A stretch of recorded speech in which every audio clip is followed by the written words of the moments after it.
स्वागत है आपका आपके यूट्यूब चैनल एग्ज़ाम जब हम में।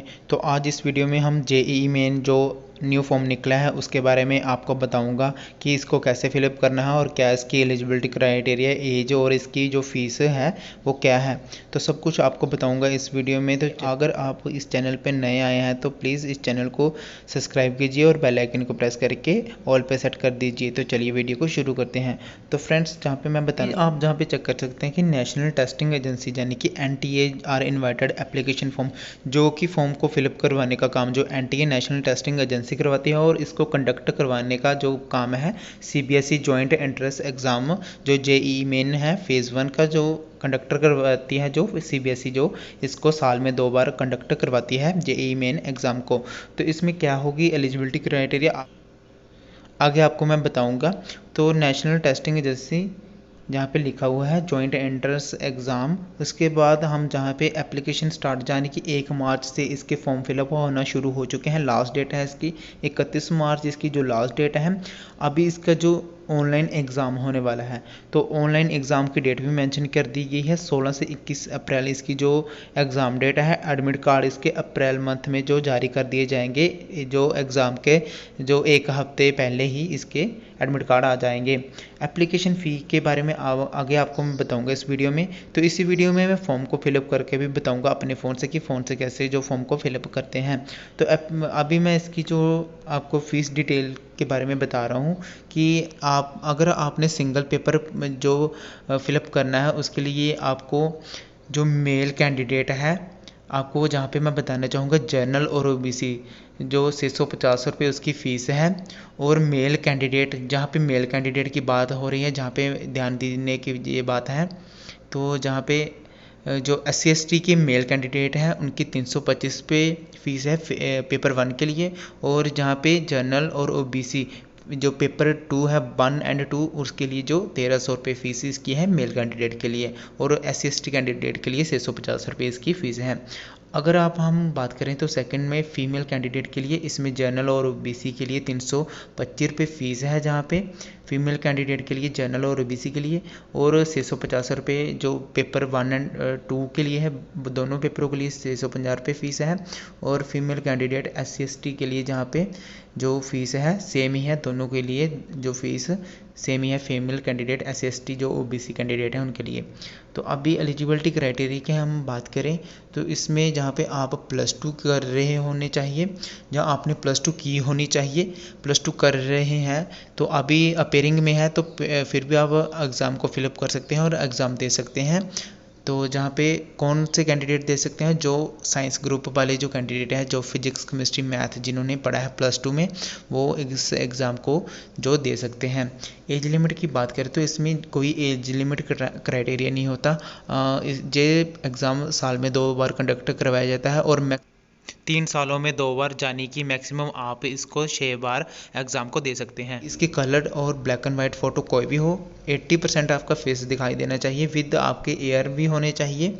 जहाँ पे इन्होंने स्पेशल मेंशन किया है आधार कार्ड आपके लिए, जहाँ पे वी एप्लीकेबल हुआ पासपोर्ट फ़ोटो साइज सिग्नेचर, जहाँ पे ज़रूर आपके लिए जाएंगे जब आपका फॉर्म फिलअप होगा। तो चलिए फॉर्म को फिलअप करते हैं।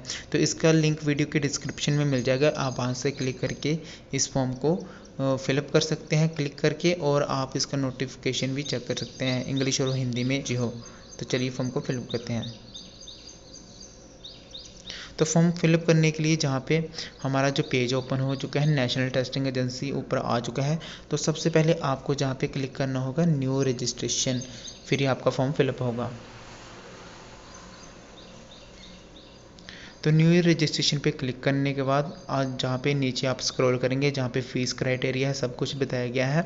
जहाँ पे नीचे स्क्रॉल करने के बाद जहाँ पे क्लिक कर देंगे, तो गाइस अभी आपको मैं बताना चाहता हूँ कि जो जेईई मेन का जो एग्ज़ाम है वो इंजीनियरिंग में जो एडमिशन लेने के लिए जो कंडक्ट करवाया जाता है, ताकि आप इंजीनियरिंग में जो देश के जो टॉप कॉलेज होते हैं उनमें आपको एडमिशन मिल सके, जैसे कि आईआईटी जो होते हैं कॉलेज, उसमें आपको एडमिशन मिल सके।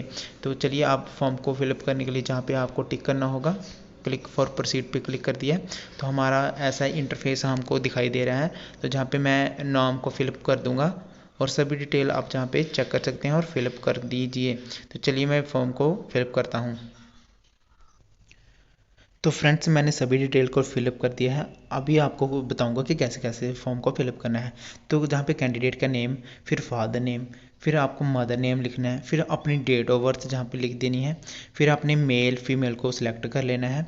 उसके बाद जहाँ पे आइडेंटिटी कार्ड, जहाँ पे आपको आइडेंटिटी कार्ड दिखाई देगा कि अदर पे आपको क्लिक कर देना है। फिर आपने अपना जो आधार कार्ड है वो लिख देना है, जहाँ फिर अपने पैन कार्ड, पासपोर्ट कुछ भी है जहाँ पे आपने लिख देना है, जहाँ पे सिलेक्ट कर लेना है पहले उसको। उसके बाद जहाँ पे आपने एड्रेस लिख देना है, विलेज, पोस्ट ऑफिस, तहसील, कंट्री, तो आपने स्टेट को चूज़ करना है, फिर डिस्ट्रिक्ट को, फिर पिन कोड लिख देना है आपने। उसके बाद जहाँ पे आपने अपने ईमेल लिख देनी है, पहले ईमेल, फिर कंफर्म ईमेल, फिर मोबाइल नंबर, फिर कंफर्म मोबाइल नंबर, सब कुछ आपने लिख देना है। उसके बाद जहाँ पे आपने सेम पे टिक कर देना है को लिख लेना है। पासवर्ड आपको कैसे लिखना है तो गाइज मैं आपको बताना चाहूँगा कि एक लेटर कैपिटल, बाकी सब स्मॉल, फिर एक आपको साइन जो होते हैं @ हैशटैग कुछ भी आपको चूज़ कर लेना है। उसके बाद आपको न्यूमेरिक डिजिट को क्लिक कर देना है, यानी कि आपका नाम कोई भी है, जैसे आपका नाम राम है तो राम का R बड़ा और आपने A छोटा @ तो जहाँ 1 2 3 4 ऐसे करना है, यानी कि आपका जो पासवर्ड स्ट्रॉन्ग हो जाए। उसके बाद कंफर्म पासवर्ड को जहाँ पे लिख देना है। उसके बाद जहाँ पे आपने चूज़ करना है सिक्योरिटी जो नेम, जहाँ पे सिक्योरिटी नेम के लिए आपने कोई भी school, pet name, book, favourite book कुछ भी चूज़ कर सकते हैं और जहाँ पे उसका नाम लिख देना है, यानी कि आपका कल का फॉर्म आपका जो लॉगिन करना हो कुछ आपको भूल जाए तो आप सिक्योरिटी नेम से भी फॉर्म को जो लॉगिन कर सकते हैं। उसके बाद जहाँ पे आपने जिस सिक्योरिटी कोड है इसको जहाँ पे लिख लेना है और फिर आपने सबमिट कर देना है। सिक्योरिटी कोड लिखने के बाद जहाँ पे आपने सबमिट पे क्लिक कर देना है। सबमिट पे क्लिक करने के बाद जो हमें ऐसा इंटरफेस दिखाई देगा कि आपने जो फॉर्म फिलअप किया है उसे आप ठीक से फिलअप करिए, नहीं तो आप उसको चेंज नहीं कर सकते। तो सभी डिटेल आपको ठीक से ही फिलअप करनी है, नहीं तो बाद में आपका फॉर्म जो एडिट नहीं हो पाएगा। तो गाइज जहाँ पे क्लोज कर देना है। उसके बाद जहाँ पे आई एग्री पे जो क्लिक कर देना है आपको। सबमिट पे क्लिक करने के बाद आपको रिव्यू पेज होगा तो आप अपनी डिटेल को देख सकते हैं। उसके बाद जहाँ पे सभी पे आपको क्लिक करना है कि हमने वेरीफाई कर लिया है, नेम, फादर नेम, एड्रेस जो सब कुछ हमारा ठीक है, इस पर टिक करना जरूर। तो उसके बाद आई एग्री पे क्लिक करने के बाद सबमिट कर देना है और आपको फ़ोन में एक OTP आएगा, तो आपने जहाँ पे जस्ट पे करना है। तो जहाँ पे आपके फ़ोन पे एक OTP आ जाएगा, उसको जहाँ पे लिखना है, फिर आपका जो रजिस्ट्रेशन कंप्लीट हो जाएगा। हमने OTP लिख दिया और सबमिट पे क्लिक करने वाले हैं। सबमिट पे क्लिक करने के बाद हमारा जो पेज एक नया ओपन हो रहा है, तो हमारा जो रजिस्ट्रेशन कंप्लीट हो चुका है। तो गाइज़ आप जहाँ पे चेक कर सकते हैं कि हमारा रजिस्ट्रेशन कंप्लीट हो चुका है। अब हमने जो एप्लीकेशन फॉर्म उसको फिलअप करना है, तो उसके बाद जहाँ पे पेमेंट करनी है।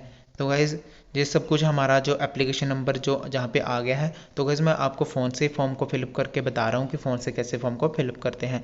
तो कंप्लीट जो एप्लीकेशन जहाँ पे हमने क्लिक करना है, जहाँ पे, तो चलिए क्लिक करते हैं और हमारा जो पेज ओपन हो जा रहा है। तो पेज को ओपन होने के बाद जहाँ पे हमने जो पहली डिटेल है हमारी कंप्लीट हो चुकी है, उसके बाद हम पर्सनल डिटेल को फिलअप करेंगे। तो पर्सनल डिटेल को फिलअप करने के बाद हमारे पास ऐसा इंटरफेस दिखाई देगा। इसके जहाँ पे हमने नेशनलिटी जो सिलेक्ट कर लेनी है, उसके बाद जहाँ पे आप कौन से स्टेट में रहते हैं, तो इसके बाद जहाँ पे आपने अपनी कैटेगरी चूज़ कर लेनी है, जो भी आपकी कैटेगरी हो। उसके बाद PWG कैंडिडेट हो जहाँ येस और नो, जहाँ पे नो चूज़ कर लिया मैंने क्योंकि मैं नहीं हूँ। डायबिटिक जो RGO डायबिटिक, जहाँ पे येस और नो, अगर आप हैं तो येस पे कर देना। आप शहरी हैं या आप गाँव में रहते हैं जहाँ पे, उसको भी सिलेक्ट कर लेना। उसके बाद जहाँ पे एक और स्टेप जहाँ पे चेक कर सकते हैं कि आपकी फैमिली एनुअल जो इनकम कितनी है, आप वो भी जहाँ पे सिलेक्ट कर सकते हैं। तो उसके बाद जहाँ पे एक और स्टेप है कि आप कैसे स्टडी करते हैं, सेल्फ स्टडी करते हैं, जहाँ आप ट्यूशन लेते हैं, ऑनलाइन कोचिंग लेते हैं, ट्यूटोरियल क्लासेस स्कूल लेते हैं, तो आप जहाँ पे उसको भी सिलेक्ट कर सकते हैं। आपने जो स्कूलिंग की है वो कौन से मीडियम की है, इंग्लिश, पंजाबी, जो सब कुछ देख सकते हैं। तो जहाँ मैंने पंजाबी सिलेक्ट कर दिया है। उसके बाद जहाँ पे कैप्चा फिल करके जहाँ पे इसको सबमिट पे कर देना है।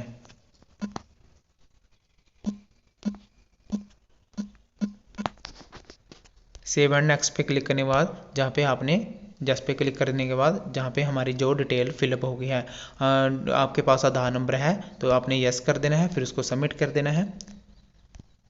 तो उसके बाद सबमिट करने के बाद आपने जहाँ पे देख लेना है कि एक नया इंटरफेस हमारा जो आ गया है।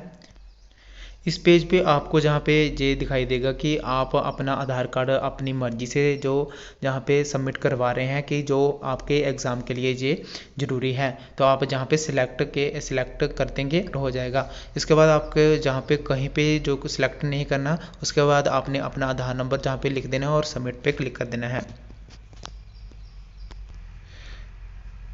उसके बाद जहाँ पे टिक करके सबमिट कर देना है। इस पेज पे आपको जहाँ पे एग्ज़ाम सेंटर की डिटेल जो फिलअप करनी होगी, तो गाइज आप जहाँ पे चेक कर सकते हैं कि आपको कौन सा जो एग्ज़ाम फिलअप करना है, यानी कि आपको नहीं हो जाने कि आपने बीटेक में एडमिशन लेनी हो, बीटेक आर्किटेक्चर में भी प्लानिंग में एडमिशन लेनी हो, तो आप सभी को सिलेक्ट कर सकते हैं। बट मैंने जहाँ पे एक में बीटेक में एडमिशन लेनी है तो उसके बाद मैं इसको एक ही सिलेक्ट करूँगा।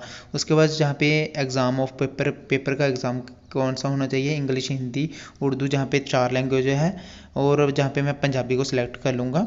उसके बाद फर्स्ट एग्ज़ाम सेंटर आपको कहाँ मिलेगा, मैं पंजाब में सिलेक्ट करूँगा, तो उसका फर्स्ट एग्ज़ाम सेंटर आपको जो मेरे ही ज़िले में मिलेगा मेरे को, जहाँ पे सिलेक्ट कर लिया है मैंने। सेकंड भी जहाँ पे मैं पंजाब में सिलेक्ट करूँगा, और जहाँ पे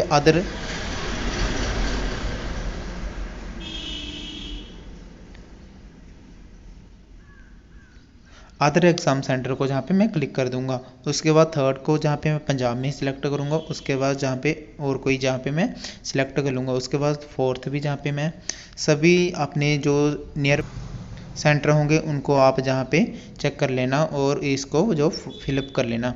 तो उसके बाद जहाँ पे आपके फादर जो क्या ऑक्यूपेशन करते हैं, जहाँ पे मैंने एग्रीकल्चर लिख दिया है, जो फादर आपके जो कितने पढ़े लिखे हैं, नहीं पढ़े लिखे, जो सब कुछ यहाँ पे आपने सेलेक्ट कर लेना है। उसके बाद आप मदर क्या है आपकी, जो जहाँ पे जो भी सिलेक्ट कर लेना है। मदर के लिए जहाँ पे जो एक है अदर इंक्लूडिंग हाउस वाइफ, जहाँ पे उसको टिक कर देना है, और उसके बाद जहाँ पे इनको सिलेक्ट कर लेना है कि आपके माता पिता जो कितने पढ़े लिखे हैं। उसके बाद कैप्चा जो फिलअप करके आपने इसको सबमिट कर देना है। सबमिट करने के बाद हमारा जो डिटेल फिलअप हो चुकी है। अब हमारी जो डिटेल है एजुकेशन क्वालिफिकेशन, हमने जो फॉर्म को फिलअप करना है। तो गाइस ये फॉर्म बहुत ही ज़्यादा लंबा है, तो वीडियो भी लंबी होने वाली है, तो आपको इसके लिए स्टेप बाय स्टेप देखने के लिए आपको पूरी वीडियो को ही देखना होगा। तो चलिए हम डिटेल को फिल करते हैं। तो फ्रेंड्स मैंने सभी डिटेल को फिल कर दिया। जहाँ पे सबसे ऊपर जहाँ के आपकी जो 10th की डिटेल फिलअप होगी, आपने पास की है 10th, जहाँ पे पास आएगा सिलेक्ट करना है, लिखना कुछ भी नहीं है आपको, बस सिलेक्ट ही करते जाना है। उसके बाद जहाँ पे आपने कौन से साल में 10वीं पास की, उसके बाद क्वालिफिकेशन एग्जाम 10वीं आप शहर में पढ़ते हो, जहाँ गाँव में स्कूल टाइप कौन सा, गवर्नमेंट कौन से स्टेट में है, तो जहाँ पे उसको सिलेक्ट करना है कौन से ज़िले में है स्टेट के। उसके बाद जहाँ पे आप स्क्रॉल कर लेंगे कौन सा बोर्ड है, स्टेट बोर्ड है, जहाँ आपका CBSE जो भी होगा। उसके बाद मोड कौन सा है, परसेंटेज है, जहाँ फिर आपकी CGP है, आपने परसेंटेज और CGP को सिलेक्ट करना है। अगर आपके परसेंटेज है तो जहाँ पे आपने टोटल मार्क्स और ऑब्टेन्ड मार्क्स को सिलेक्ट कर लेना है। उसके बाद जहाँ पे आपके मार्क्स अपने आप खुद ब खुद परसेंटेज बन जाएगी। उसके बाद रोल नंबर, सब कुछ, स्कूल का नेम और आपका स्कूल कौन से पिन कोड एरिया में आता है, जहाँ पे सिलेक्ट कर लेना है। उसके बाद आपने +2 की डिटेल भी सेम डिटेल फिलअप करनी है। उसके बाद जहाँ पे आपने उसको सब कुछ सिलेक्ट करने के बाद जहाँ पे कैप्चा को फिल कर देना है। गाइस आपकी ऊपर और नीचे की डिटेल जो 10th और +2 की डिटेल है सेम ही है, उसको देख के फिलअप कर लेना। तो उसके बाद जहाँ पे कैप्चा भरने के बाद इस पेज को सिलेक्ट करने के बाद आगे आपकी जो डिटेल फिल होगी उसका पेज जो ओपन हो चुका है कि आप जो जुड़वा भाई बहन हो, जाने ही आपने जहाँ पे नो पे क्लिक कर देना है, जहाँ जस पे क्लिक कर देना है। उसके बाद जहाँ पे कैप्चा को फिर से सबमिट करना है और नेक्स्ट पे क्लिक कर देना है। ये पेज, इस पेज पे हमने डॉक्यूमेंट अपलोड करने हैं। सबसे पहले हम फ़ोटो को अपलोड करेंगे। इसका साइज जहाँ पे JPG में होनी चाहिए, मैक्सिमम आपकी जो 200 KB की होनी चाहिए JPG फ़ॉन्ट में, और मिनिमम आपकी 10 KB की इमेज होनी चाहिए। उसके बाद सिग्नेचर, कैटेगरी, सर्टिफिकेट, आपको हमारे जो डॉक्यूमेंट है सब कुछ अपलोड हो चुका है। मैंने आपको पहले बता दिया था कि कितने कितने आपको जो JPG फ़ॉन्ट में, जहाँ PDF में कितने कितने साइज़ की जो फ़ोटो रखनी है। आपने जहाँ पे इसके इधर अपलोड का ऑप्शन आएगा, अपलोड पे क्लिक कर देना है, एक एक फ़ोटो को अपलोड करेंगे। जहाँ पे सिक्योरिटी पिन हमने लिख दिया, उसके बाद सेव एंड नेक्स्ट पे क्लिक करने के बाद जो हमारा पेज जो ओपन हो चुका है कि ये बता रहे हैं कि आप एक बार फॉर्म को फिलअप करने के बाद नो करेक्शन कर सकते हैं। तो एक बार फिर से डिटेल को देख लीजिए। उसके बाद जहाँ पे हमने फाइनल सबमिट करने से पहले आपको रिव्यू पेज जहाँ पे दिखाई देगा, इस पे आपको अपनी सभी जानकारी जो आपने फिल की है उसको देख लेना है कि जो जानकारी आपने फिल की है वो सही है या नहीं। उसके बाद जहाँ पे सभी पे आपने चेक करने के बाद आप जहाँ पे टिक करेंगे, जैसे मैं कर रहा हूँ, आप सभी ने टिक कर लेना है। और उसके बाद जहाँ पे आई एग्री पे क्लिक करने के बाद सबमिट पे क्लिक कर देना है। तो जहाँ पे जस्ट पे क्लिक करने के बाद जो हमारा फॉर्म जो फिलअप हो पाएगा। ये सब कुछ होने के बाद आपको बस फीस पे करनी है, उसके बाद आपका जो फॉर्म फिलअप हो पाएगा। तो गाइज़ यही था इस वीडियो में। आई होप आपको ये वीडियो पसंद आई होगी। तो ये वीडियो थोड़ी सी लंबी हो चुकी है, तो इसलिए अगर आपको ये वीडियो पसंद आए तो प्लीज़ इस चैनल को लाइक कीजिए, शेयर कीजिए और सब्सक्राइब करिए इस चैनल को। बेल आइकन को प्रेस करके ऑल पे सेट कर दीजिए। Thanks for watching. मिलते हैं नेक्स्ट वीडियो में। जय हिंद।